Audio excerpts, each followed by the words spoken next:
राजविद्या राजगुह्यं पवित्रमिदमुत्तमं प्रत्यक्षावगमं धर्म्यं सुसुखं कर्तव्यम्। बंधुगण এই শ্লোকরে প্রভু শ্রীকৃষ্ণ অর্জুনଙ୍କୁ ଭକ୍ତିର ଜ୍ଞାନର 8ଟି ଗୁଣ ବିଷୟରେ ବର୍ଣ୍ଣନା କରୁଛନ୍ତି। ପ୍ରଥମ ହେଲା ରାଜବିଦ୍ୟା।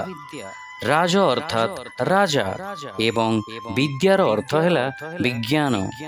ଅର୍ଥାତ୍ ପ୍ରଭୁ ଶ୍ରୀକୃଷ୍ଣ କହୁଛନ୍ତି ଯେ ସେ ଯାହା ବର୍ଣ୍ଣନା କରିବାକୁ ଯାଉଛନ୍ତି ତାହା ସମସ୍ତ ବିଜ୍ଞାନ ମଧ୍ୟରେ ରାଜା ଅଟେ ଏବଂ ସର୍ବଶ୍ରେଷ୍ଠ ଅଟେ। ଦ୍ୱିତୀୟରେ ହେଲା ରାଜଗୁହ୍ୟମ୍। ଗୁହ୍ୟର ଅର୍ଥ ହେଲା ଗୁପ୍ତ, ଅର୍ଥାତ୍ ଏହି ଜ୍ଞାନ ଅତ୍ୟନ୍ତ ଗୋପନୀୟ ଅଟେ। ତୃତୀୟରେ ହେଲା ପବିତ୍ରମ୍, ତାହାର ଅର୍ଥ ହେଲା ଶୁଦ୍ଧ। ଭକ୍ତିର ଜ୍ଞାନ ଅତ୍ୟନ୍ତ ଶୁଦ୍ଧ ଅଟେ, କାରଣ ଏହା ସଂକୀର୍ଣ୍ଣ ସ୍ୱାର୍ଥ ଦ୍ୱାରା କଳୁଷିତ ହୋଇନଥାଏ। ଭଗବାନଙ୍କ ସର୍ବୋଚ୍ଚ ପ୍ରେମ ନିମନ୍ତେ ନିଜକୁ ସମର୍ପିତ କରିବା ଦିଗରେ ଏହା ଜୀବକୁ ପ୍ରେରିତ କରି ରଖିଥାଏ। ଭକ୍ତି ପାପର ବୀଜ ଏବଂ ଅବିଦ୍ୟାକୁ ନଷ୍ଟ କରି ଭକ୍ତର ଅନ୍ତଃକରଣ ଏବଂ ଆତ୍ମାକୁ ଶୁଦ୍ଧ କରିଥାଏ। ଚତୁର୍ଥରେ ଉତ୍ତମମ୍।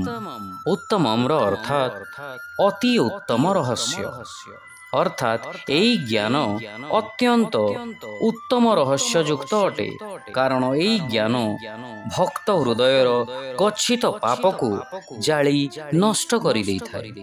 ପଞ୍ଚମରେ ହେଲା ପ୍ରତ୍ୟକ୍ଷାୟ। ପ୍ରତ୍ୟକ୍ଷ ଶବ୍ଦର ଅର୍ଥ ସିଧାସଳଖ ଅନୁଭୂତି। ଭକ୍ତି ସାଧନାର ଅୟମାରମ୍ଭ ଦୃଷ୍ଟ ନିଶ୍ୱାସରୁ ହୋଇଥାଏ ଏବଂ ଏହାର ଫଳ ଭଗବତ ଦର୍ଶନ ହୋଇଥାଏ। ଅନ୍ୟ ପ୍ରଣାଳୀ ପରି ଏଥିରେ କୌଣସି ତଥ୍ୟକୁ ପରୀକ୍ଷା ନିରୀକ୍ଷା ଦ୍ୱାରା ପ୍ରମାଣିତ କରାଯାଇନଥାଏ। ଷଷ୍ଠରେ ହେଲା ଧର୍ମମମ୍, ଅର୍ଥାତ୍ ଧାର୍ମିକ। କୌଣସି ସାଂସାରିକ କାମନା ନ ରଖି ଭକ୍ତି କରିବା ସର୍ବଶ୍ରେଷ୍ଠ ଧାର୍ମିକ ଆଚରଣ ଅଟେ। ଏହା ସର୍ବଦା ସତ୍କର୍ମ, ଯେପରିକି ଗୁରୁ ସେବା ଦ୍ୱାରା ପ୍ରତିପାଳିତ ଏବଂ ବିକଶିତ ହୋଇଥାଏ। ସପ୍ତମରେ ହେଲା କର୍ତ୍ତମମ୍, ସୁସୁଖମ୍। ତାହାର ଅର୍ଥ ହେଲା ପାଳନ କରିବା ଅତି ସହଜ। ଭଗବାନ ଆମମାନଙ୍କଠାରୁ କିଛି ଚାହାନ୍ତି ନାହିଁ। ଆମେ ଯଦି ତାଙ୍କୁ ଭଲ ପାଇବା ଶିଖିଯିବା ତେବେ ସେ ଅତି ସ୍ୱାଭାବିକ ଭାବରେ ପ୍ରାପ୍ତ ହୋଇପାରିବେ। ଏବଂ ଶେଷରେ ଅଷ୍ଟମରେ ସେ କହୁଛନ୍ତି ଅବ୍ୟୟମ୍। ତାହାର ଅର୍ଥ ହେଲା ଏହା ଚିରନ୍ତନ ଓ ସ୍ଥାୟୀ, ଅର୍ଥାତ୍ ଭକ୍ତି ଦ୍ୱାରା ଆମର ଅନ୍ତଃକରଣ ଚିରଦିନ ପାଇଁ ପୂର୍ଣ୍ଣତଃ ଶୁଦ୍ଧ ହୋଇଥାଏ। ଶିକ୍ଷା। ଏହି ଜ୍ଞାନ ରାଜବିଦ୍ୟା ଅଟେ ଏବଂ ସମସ୍ତ ବିଦ୍ୟା ମଧ୍ୟରେ ଗୁହ୍ୟତମ ଅଟେ। ଏହା ଶ୍ରବଣ କରିବା ବ୍ୟକ୍ତିଙ୍କୁ ଶୁଦ୍ଧ କରାଏ। ଏହା ପ୍ରତ୍ୟକ୍ଷ ଭାବେ ଅନୁଭବ ଯୋଗ୍ୟ, ଧର୍ମସମ୍ମତ ଆଚରଣ କରିବାର ସହଜ ଏବଂ ସ୍ଥାୟୀ ପ୍ରଭାବଯୁକ୍ତ ଅଟେ।